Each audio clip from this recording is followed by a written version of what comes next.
नमस्कार मित्र मी संजय सवंडकर तुमचा मित्र।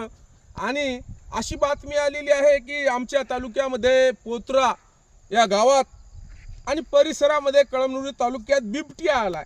बिबट्या म्हणजे हे वाघाचंच बारकं रूप आहे।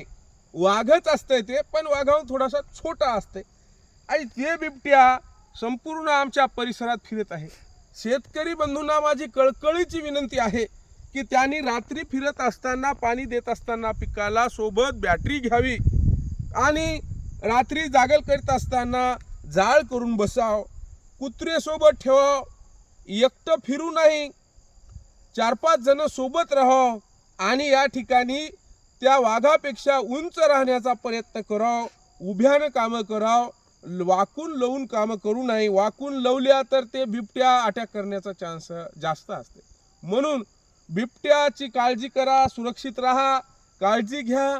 आणि या ठिकाणी मित्रहो, तुम्ही या ठिकाणी सुरक्षित राहा, सावध राहा, अशी माझी तुम्हाला कळकळीची विनंती आहे। धन्यवाद।